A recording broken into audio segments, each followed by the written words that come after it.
Hey guys, another video for our Myths About Japan playlist, and today we're going to address two myths that actually contradict each other. So we'll do this one first. There's a few versions of this one. We've heard lots of different versions. What happens with these sort of myths is they're recognized as clickbait by different clickbaiters, so they repost it, and sometimes they up the numbers to make it more impressive and all sorts of things. So we'll just address this particular one. So Japanese man saved 135 million yen through extreme frugality, blah, blah. Further in the story, it said that he earned 5 million yen a year for 21 years. Now, 5 million yen a year for 21 years is 105 million yen, right? So they're claiming that he saved more money than he actually earned.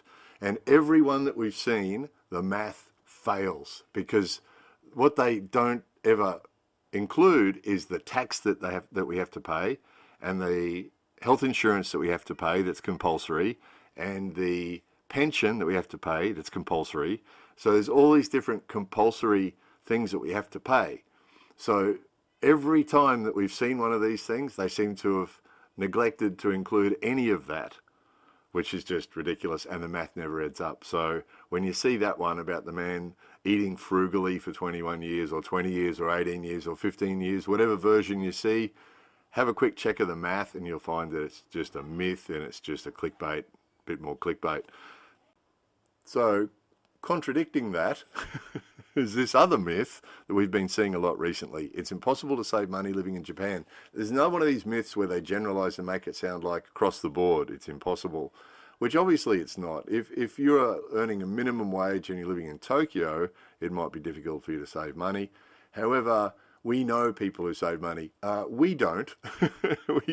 we tend not to be able to save money. There's too much month left at the end of the money. But we know people who do. We've got extended family members who do. We've got some friends who do, that save a lot of money and do really well, and golf and holidays and do all sorts of good things. So obviously, to generalize and say it's impossible to save money living in Japan is total nonsense. So on the one hand, we've got one myth that says you can save more money than you can earn, and then you've got this myth saying it's impossible to save money. So they're both BS, and they're both myths, and they're both just clickbait. So please disregard or do the math for yourself. More videos coming soon.